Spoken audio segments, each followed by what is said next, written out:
Avec cette neuvième vidéo, examinons comment les lentilles gravitationnelles agissent sur l'image des objets en les déformant et en amplifiant leur luminosité.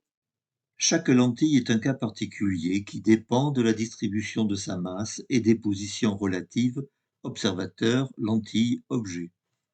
Afin de rester dans des cas de lentilles simples à décrire, nous supposerons que la distribution de la masse présente une symétrie sphérique et peut donc être réduite à une masse ponctuelle. Sous cette hypothèse, nous examinerons différentes positions relatives entre l'observateur, la lentille et l'objet. Commençons par le cas le plus simple, l'anneau d'Einstein.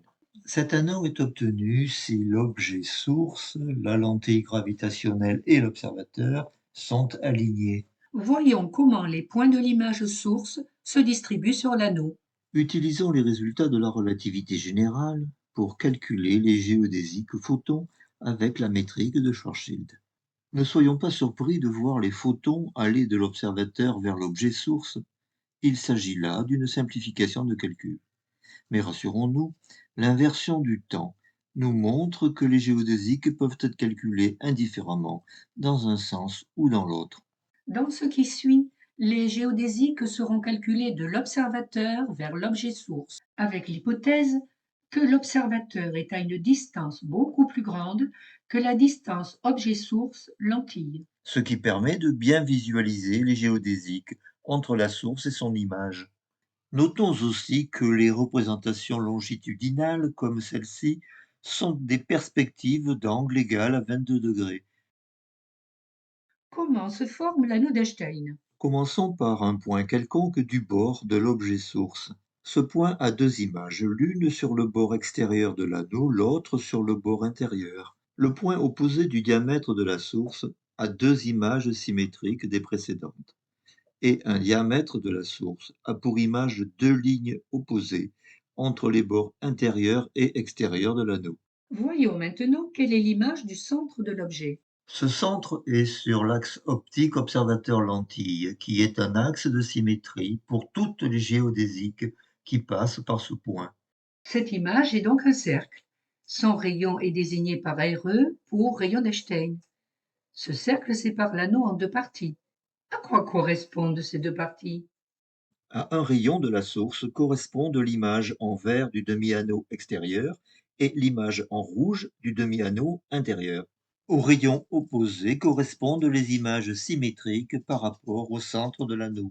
Et l'exploration de toute la surface de la source donne deux images étirées sur 360 degrés, chacune étant confinée dans un demi-anneau. Ces deux images sont représentées ici par les deux disques concentriques rouge et cyan. Voici la même simulation vue de l'observateur. On retrouve le cercle médian, image du centre de la source, avec de part et d'autre les deux images étirées sur 360 degrés. Voyons maintenant le cas où le centre de l'objet n'est plus aligné sur l'axe optique. Mais supposons que le bord inférieur de l'objet soit juste en contact avec l'axe. Reprenons le calcul des géodésiques en commençant par le point source qui est aligné avec l'observateur et la lentille. Étant sur l'axe de symétrie, ce point a pour image le cercle de rayon d'Einstein RE, mais ce cercle n'est plus l'image du centre de la source. Et calculons les géodésiques qui passent par les autres points et qui recouvrent toute la source. Le résultat est deux images étirées, déformées, séparées par l'axe optique. Et voici la même simulation vue de l'observateur. On retrouve les deux images avec le cercle de rayon d'Einstein RE, image du point inférieur de l'objet source. Voyons maintenant le cas d'un objet entièrement décentré avec aucun point sur l'axe observateur-lentille. Dans ce cas, il n'y a plus de cercle d'Einstein, mais deux images complètement séparées, l'une associée au trajet direct de la lumière, l'autre au trajet indirect. Voici la même simulation vue de l'observateur avec les deux images de part et d'autre de la lentille.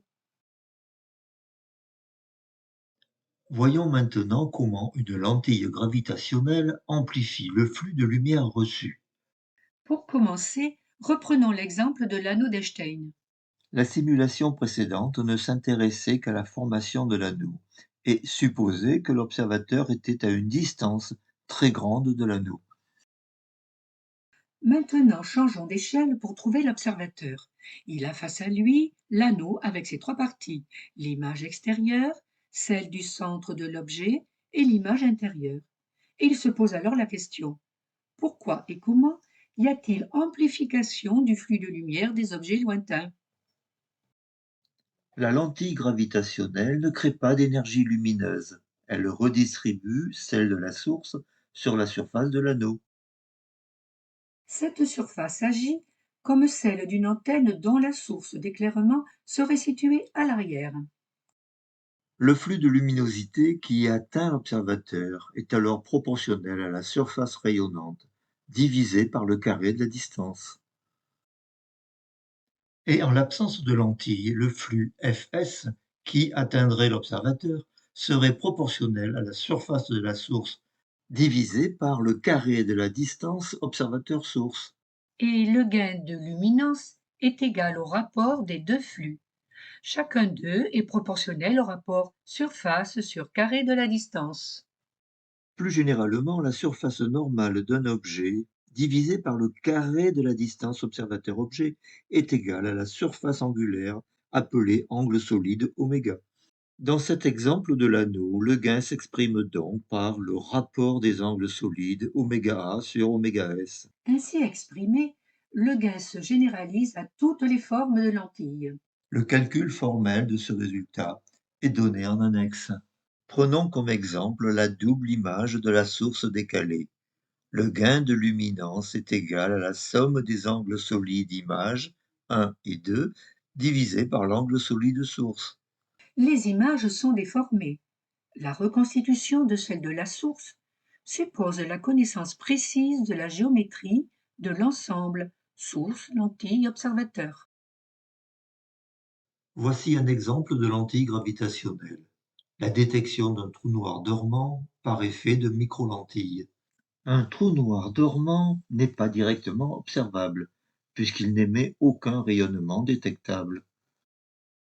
Dans la simulation qui suit, un trou noir dormant coupe la ligne d'observation d'une étoile. Sa présence est alors révélée par trois effets. L'augmentation de la taille angulaire de l'étoile, l'accroissement de sa luminosité apparente et une légère modification de sa position apparente. L'étoile est située dans notre galaxie à 10 années-lumière de nous, et le trou noir passe entre nous et l'étoile à une distance assez proche de l'étoile, soit 0,325 années-lumière. L'étoile a un rayon de 1,4 million de kilomètres, soit 2 fois celui du Soleil, et la masse du trou noir est de 10 fois celle du Soleil. Le point de vue est celui de l'observateur. En l'absence de trou noir, l'étoile, située à 10 années-lumière, est stable. Sa luminosité est notée 1 sur une échelle linéaire de puissance reçue. Maintenant, faisons intervenir le trou noir qui va passer devant l'étoile à une distance d'environ 1/30 de la distance observateur-étoile. Et sa masse est de 10 fois celle du Soleil. Nous allons voir l'évolution de l'image de l'étoile dans le plan du trou noir qui agit comme une lentille gravitationnelle mobile. Et simultanément, notre observateur tracera la courbe du gain de luminosité. Pour cela, il dispose d'un télescope dont le pouvoir séparateur est insuffisant pour obtenir les détails de l'image, qu'il percevra comme un point lumineux d'intensité et de dimension variable. Lorsque le trou noir se rapproche de la ligne d'observation de l'étoile, deux images séparées d'environ 25 millions de kilomètres se forment dans le plan du trou noir. La taille apparente de l'étoile commence à augmenter et le gain de luminosité est de 4. Puis le trou noir parvient à l'alignement avec le bord de l'étoile. Les deux parties de l'image s'étirent l'une vers l'autre, la taille apparente de l'étoile augmente encore et le gain de luminosité passe de 4 à 12. Lorsque le trou noir coupe la ligne d'observation, l'image est celle de l'anneau d'Einstein, avec un rayon de 13 millions de kilomètres. Et le gain de luminosité est de 20, c'est sa valeur maximale. Pour l'observateur, l'étoile est beaucoup plus grosse et beaucoup plus brillante. Elle a atteint une taille angulaire maximale de 6 centièmes de seconde d'arc. Puis le trou noir s'éloigne de la ligne d'observation de l'étoile. Et progressivement, pour l'observateur, l'étoile reprend sa dimension et sa luminosité initiale. Ainsi, sans l'avoir directement observé, les astronomes peuvent affirmer qu'un trou noir dormant est passé entre eux et l'étoile, et ils peuvent même calculer sa masse et sa vitesse. Nous venons d'explorer des cas simples de lentilles gravitationnelles, mais l'expansion de l'univers n'a pas été évoquée. Oui, mais dans l'espace comobile aujourd'hui, avec le facteur d'échelle A de t égale 1, la géométrie des lentilles gravitationnelles reste la même. Les distances sont les distances comobiles ou distances de réception. Les angles et les angles solides ne sont pas modifiés par l'expansion. Voir aussi vidéo partie 8. Donc, jusque-là, tout va bien. Oui, mais la source et la lentille ne sont pas placées au même âge de l'univers. Et oui, ce qui modifie les flux de puissance exprimés dans l'espace comobile.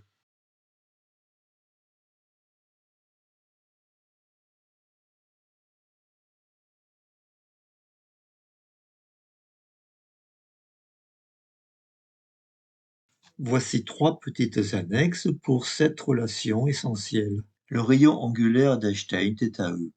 C'est le rayon du cercle image d'un point source placé sur l'axe optique. Il s'exprime en fonction des 3 distances: lentille source, observateur lentille, observateur source, avec RS pour rayon de Schwarzschild de la lentille. L'équation angulaire d'une lentille. C'est l'équation qui relie l'angle β d'un point source à l'angle θ de son image. Elle s'exprime simplement en fonction du rayon d'Einstein θe. Cette équation angulaire de la lentille a 2 racines, θ plus et θ-, qui sont les angles des 2 images I plus et I- d'un même point source d'angle β. Si on s'intéresse aux variations des angles θ et β au voisinage d'un point de source S, il suffit d'écrire la différentielle de l'équation. Cette expression permet le calcul de l'image qui se développe autour d'un point de source donné. On note que si θ est très grand devant β, dθ devient égal à dβ sur 2. Ce résultat appliqué à l'anneau d'Einstein nous dit que la largeur angulaire de l'anneau est égale à la moitié de la dimension angulaire de l'objet source. Le gain de luminance d'une lentille, exprimé par la conservation de l'étendue énergétique des faisceaux, laquelle nous dit que les produits de surface normale par les angles solides se conservent de la source jusqu'à l'observateur. Cette égalité, associée à l'expression des flux de luminance reçus par l'observateur, sans lentille et avec lentille, donne la formule du gain sous la forme du rapport des angles solides oméga image sur oméga source.